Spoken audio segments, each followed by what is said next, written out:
Hello दोस्तों, स्वागत है आपका क्रेजी एग्जाम ट्रिक में। आज हम करेंगे परसेंटेज बेस्ड क्वेश्चन, जो कि पार्ट 2 का करेंगे। तो आपसे रिक्वेस्ट है कि वीडियो पूरी अंत तक देखें, और अगर वीडियो आपको अच्छी लगती है तो उसे लाइक करें, चैनल को सब्सक्राइब करें और अपने दोस्तों में शेयर करें। तो दोस्तों चलिए स्टार्ट करते हैं। पहला क्वेश्चन देखिए, रामू अपने वेतन में 14% की बचत करता है, जबकि श्याम 22% की बचत करता है। यदि दोनों समान वेतन पाते हैं और श्याम 1540 की बचत करता है, तो राम की बचत कितनी होगी? समझिए क्वेश्चन। रामू कर रहा है 14% की बचत, ठीक है। श्याम कर रहा है 22% की बचत। लेकिन श्याम जो 22% की बचत कर रहा है वो किसके बराबर है? 1540 रुपये के बराबर है, क्योंकि कहा गया है कि दोनों का वेतन समान है। और श्याम 1540 रुपये बचा रहा है, 1540 रुपये बचा रहा है, ठीक है। तो समझते हैं बात। तो श्याम बचा रहा है 1540 रुपये, ठीक है। श्याम बचा रहा है 1540 रुपये, लेकिन परसेंट के हिसाब से देखी जाए तो बचत कितनी है उसकी? 22% है। तो 22% किसके बराबर होगी? 1540 के बराबर। अब एक चीज़ बताइए, मैंने पहले भी बताया, प्रतिशत अपने आप में कितना होती है? 100% होती है। प्रतिशत कितना होती है अपने आप में? 100% होती है, ठीक है। तो ये बात आप समझ लीजिए। तो अब यहाँ से काटते हैं, तो 22% हटाएंगे तो 22/100 हो जाएगा, बराबर 1540। और 22 से जब 1540 कटेगा, कितनी बार कटेगा ये? तो काट के देखते हैं इसको। 11 दूनी 22, 11 एकम 11, 11 चौको 44, 140। 2 से ये काटेंगे तो कितनी बार कटेगा? 7 बार 70। ये कितना हो जाएगा? 7000। 17 गुणा जब 1000 में करेंगे तो कितना हो जाएगा? 7000। 17 का गुणा जब 1000 में करेंगे तो कितना हो जाएगा? 7000। अब जो 7000 निकला है, 100% ही तो निकला है। 100% ही तो निकला है। समझिए बात। 7000 क्या निकला है? पूरी वैल्यू निकली है कि नहीं निकली है? तो 7000 टोटल इनकम होगी। 7000 क्या होगी? Total income. 7000 टोटल इनकम होगी, ठीक है। अब जब टोटल इनकम 7000 हो रही है, उसमें से पूछा क्या गया है? राम की टोटल इनकम हो रही है, तो उसमें से राम की बचत कितनी है? 14% है। तो 14 से कर देते हैं, काटेंगे इसको, तो 14×7 कितना होता है? 98। यानी कि 980 रुपये अपना आंसर आ जाएगा, ठीक है। 980 रुपये अपना आंसर आ जाएगा। नेक्स्ट क्वेश्चन देखिए, एक परीक्षा में उत्तीर्ण होने के लिए 36% अंकों की आवश्यकता थी। एक छात्र जिसने 20% अंक हासिल किया, 12 अंकों से अनुत्तीर्ण घोषित कर दिया, मतलब 12 अंकों से वह फेल हो गया।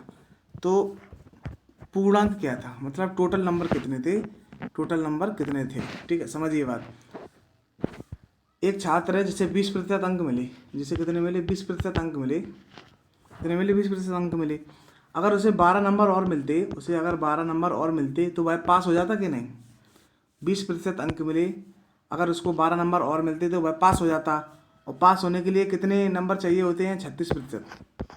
36%, ठीक है। 20% नंबर मिले हैं, अगर उसको 12 नंबर और मिलते तो वह पास हो जाता, और पास होने के लिए 36% अंक आने चाहिए। तो ये मैंने इक्वेशन बना दी है। अब इसमें देखिए क्या करना है। तो जब 36% में से 20% को घटाएंगे, बराबर किसके होगा? 12 के। तो कितना बचेगा ये? 6, 3 होगा 1। 16% किसके बराबर होगा? 12 के। 16% 12 के बराबर होगा। अब समझिए बात। तो 4 चौको 16, 4 तिया 12, ठीक है। तो 4% बराबर हो गया 3। तो 4% में है तो 4 बटे कितना हो जाएगा? 100, बराबर क्या हो गया? 3। 4 से 100 कटेगा, कितनी बार कटेगा? 25 बार कटेगा। और 25 को गुणा 3 में होगा तो कितना आ जाएगा? 75 आ जाएगा। यानी कि टोटल नंबर कितने थे? पूर्णांक कितने का था? 75 का था। 75 का था, ऑप्शन नंबर डी। नेक्स्ट देखिए क्वेश्चन।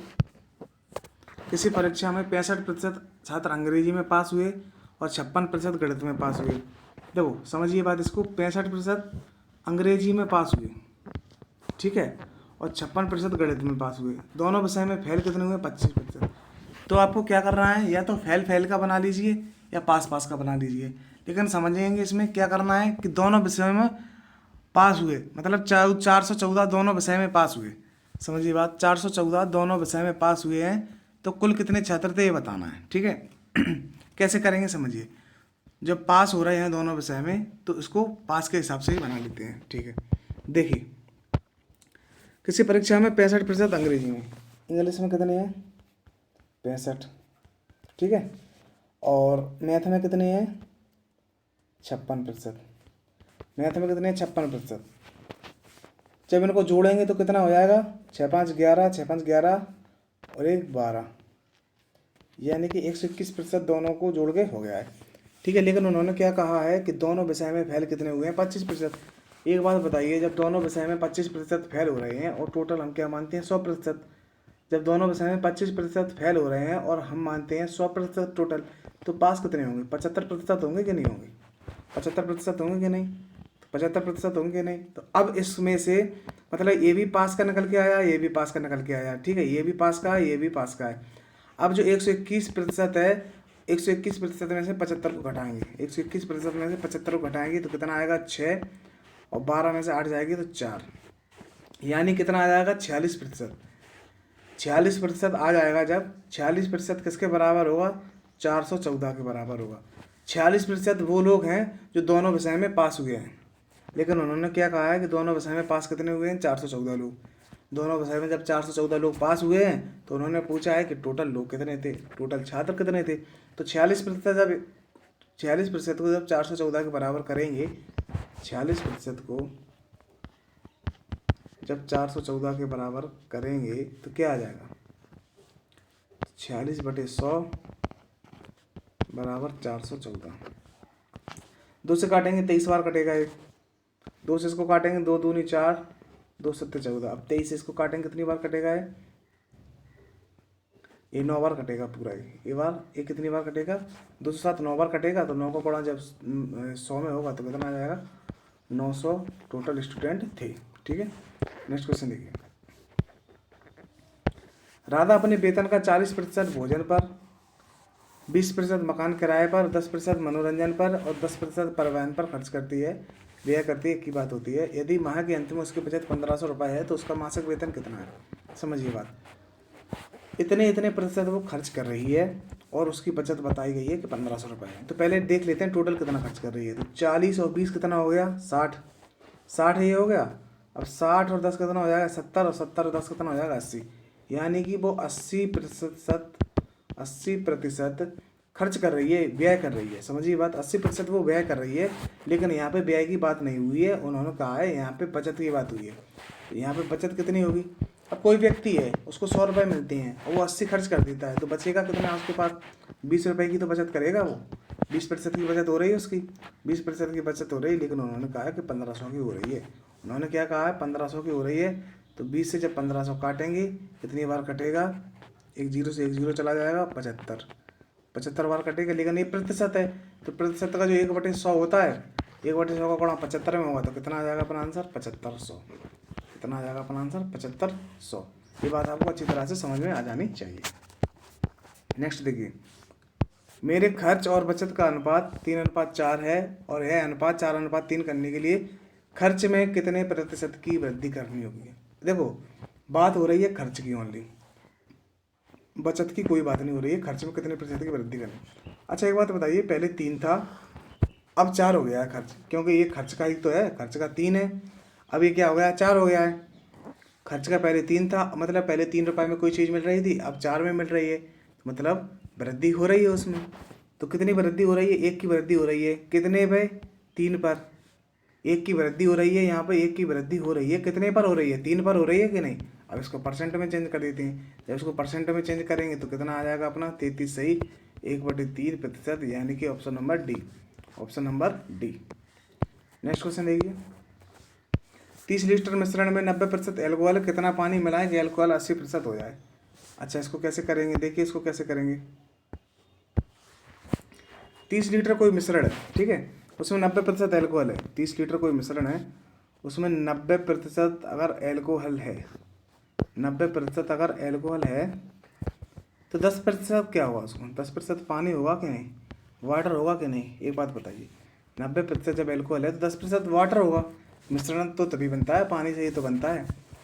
तो अब बताइए 30 का 90% निकालेंगे, 30 का 90% निकालेंगे, तो 30 का 90% निकालेंगे तो 30 गुणित 90/100 करेंगे, 90/100 करेंगे तो 100 से इसके 1 जीरो ये कट जाएगा 9 का, और 1 3 का कट जाएगा, तो कितना हो जाएगा ये 9 3 27, तो ये कितना हो जाएगा 27 लीटर। समझिए बात, 27 लीटर क्या हो जाएगा अपना एल्कोहल। अब 27 लीटर एल्कोहल हो जाएगा तो बचेगा कितना? 30 लीटर था पूरा, 27 लीटर एल्कोहल हो गया है तो कितना बचा अब अपने पास? 3 लीटर।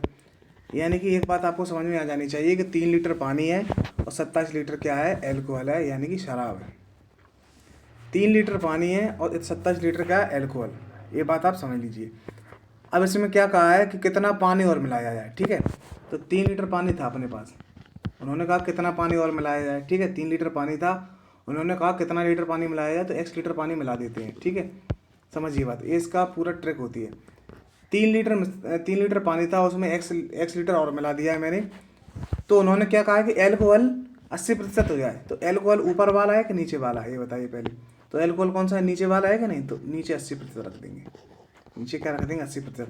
अब एक बात बताइए, जब टोटल 100% होता है, टोटल 100% होता है, उसमें से 80% तो एल्कोहल को रख दिया, तो बचेगा कितना? 20%, जो क्या है? पानी।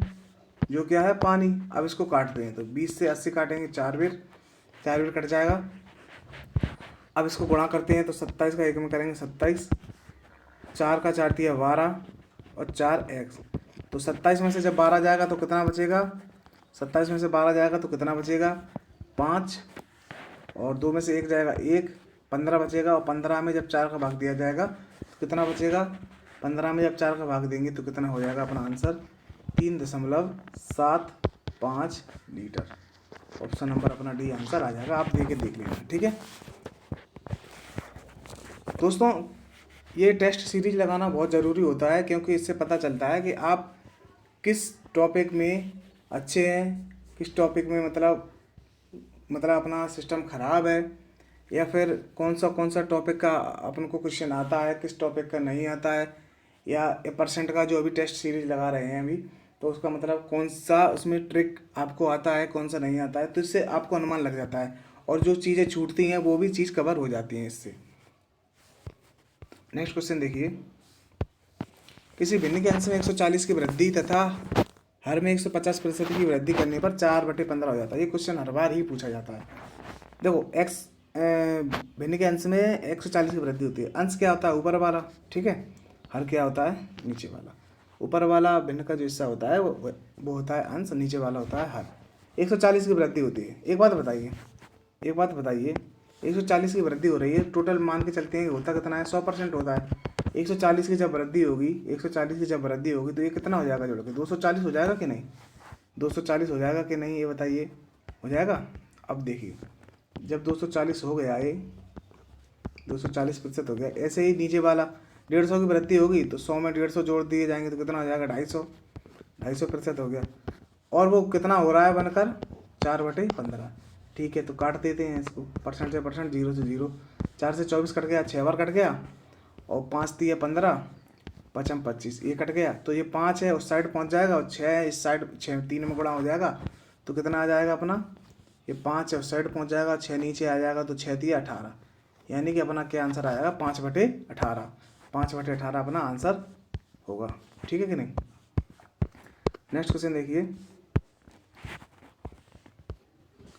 a प्लस बी का 40%, a माइनस बी का 60% हो तो 2a माइनस 3b बटे a प्लस बी क्या हुआ? तो समझिए, a प्लस बी का 40% लिख लेते हैं, डायरेक्ट लिख लेते हैं, और a माइनस बी का 60%, ठीक है।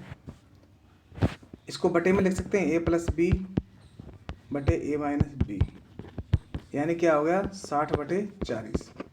प्रतिशत है, प्रतिशत ए भी लगा दिया, प्रतिशत से प्रतिशत कट गया, 0 से 0 कट गया, ठीक है। और इसको काट देते हैं तो 2 से कट जाएगा, 2 3 6, 2 दूनी 4। यानी कि a प्लस बी का और a माइनस बी का क्या हो रहा है? 3 आ रहा है और 2 आ रहा है। a प्लस बी का हो रहा है 3 और a माइनस बी का हो रहा है 2। तो इसको गुणा कर देते हैं, तो क्या आ जाएगा? 2a प्लस 2b, कैंची गुणा कर देंगे तो क्या आ जाएगा? 2a प्लस 2b, इसका इसमें कर देंगे तो अच्छा चेंज करके देख लेते हैं, नेक्स्ट पेज पे कर लेते हैं। a प्लस बी बटे a माइनस बी 3/2, तो 2a plus 2b 3a minus 3b। अच्छा, इसको एक साइड में करते हैं, ए वाले एक साइड कर देते हैं और बी वाले एक साइड कर देते हैं, तो 2b प्लस 3b, 3b वहाँ से यहाँ आ गया और 3a माइनस 2a। ठीक है, तो ये क्या हो गया है, a 3a में से 2a जाएगा तो a, और 3b और 2b कितना हो जाएगा 5b। ठीक है कि नहीं, तो a बराबर 5b हो रहा है। a बराबर जब 5b हो रहा है तो हम जब a बटे b लिखेंगे, a बटे b लिखेंगे तो क्या अनुपात आ जाएगा, 5 अनुपात 1 आ जाएगा। 5 और 1 का रेशियो आ जाएगा कि नहीं आएगा, 5 और 1 का रेशियो आएगा कि नहीं आएगा, ये बताइए आप मुझे, आएगा। तो अब इसमें क्या करेंगे समझिए बात, अब इसमें करना है 2a, 5 और 1 का रेशियो आया है ए बी का, तो अब क्या करेंगे इसमें, जो 2a माइनस 3b बटे a प्लस बी दिया हुआ है उसमें चेंज करेंगे। 2a की जगह पे 5 रख लेते हैं, x मान के भी रख सकते हैं, कोई दिक्कत नहीं है, और 3b की जगह पर 1 बटे a प्लस बी, यानी कि 5 प्लस 1। ठीक है, तो 5 दूनी 10, 3 एकम 3 और 5 और 1 6, तो कितना हो गया है, 10 में से 3 में 7 और 1 6, 7 बटे 6 अपना आंसर आ जाएगा, ऑप्शन नंबर ए। ठीक है, नेक्स्ट क्वेश्चन देखिए। एक कंपनी के पास 80 इंजीनियर हैं, एक कंपनी के पास 80 इंजीनियर हैं। यदि वहाँ इंजीनियरों की संख्या कुल कामगारों की संख्या की 40% है, तो क्या मान सकते हैं कि टोटल कुल कामगार कितने हैं, 100% है, 100% मान के चलते हैं। उसमें से 40% क्या है, इंजीनियर है, वही बात उन्होंने कहा है, इंजीनियर है, लेकिन उन्होंने कहा क्या है कि कंपनी के पास 80 इंजीनियर हैं। ठीक है, 40% अपने कितने के बराबर हो जाएगा, 80 के बराबर, क्योंकि 100 में से 40% ही तो हैं, टोटल लोगों में से 100 में से 40% ही तो हैं कि जो इंजीनियर हैं, लेकिन अपने पास संख्या दी हुई है कि इंजीनियर कितने हैं, 80 हैं। तो अब इससे अपन क्या निकाल सकते हैं, टोटल कर्मचारी निकाल सकते हैं। 40 80 काटेंगे, 2 बार कटेगा, ये परसेंट है, परसेंट होता है 100, 100 का गुणा जब 2 में होगा तो कितना हो जाएगा 200, तो कितने टोटल लोग होंगे 200। नेक्स्ट क्वेश्चन देखिए दोस्तों, इसी प्रकार के क्वेश्चन पूछे जाते हैं परीक्षाओं में, जो कि बार बार देखने को मिलते हैं, लेकिन होता क्या है कि हम अपना तरीका और उसमें ट्रिक भूल जाते हैं, तो वही क्वेश्चन गलत करके आ जाते हैं। इसलिए आप बार बार वीडियो देखिए और जो तरीका बताया गया है उसी तरीका के अकॉर्डिंग आप कीजिए, आपका क्वेश्चन गलत नहीं होगा। ठीक है, प्रतिशत का एक पार्ट और बनाऊंगा मैं, और फिर एक जिसमें पूरे क्वेश्चन खत्म हो जाएंगे लगभग लगभग, जो मतलब पूछे जाते हैं और परीक्षा की दृष्टि से इम्पोर्टेंट हैं। लगभग उसमें 15 के समथिंग क्वेश्चन और होंगे उसमें, जो आपको बता दिए जाएंगे इम्पोर्टेंट, और थोड़ा उसका लेवल भी अप होगा। ठीक है, अगर दोस्तों वीडियो आपको अच्छी लगी हो तो अपने दोस्तों में शेयर करें, चैनल को सब्सक्राइब करें और वीडियो को लाइक करना ना भूलें। Thank you.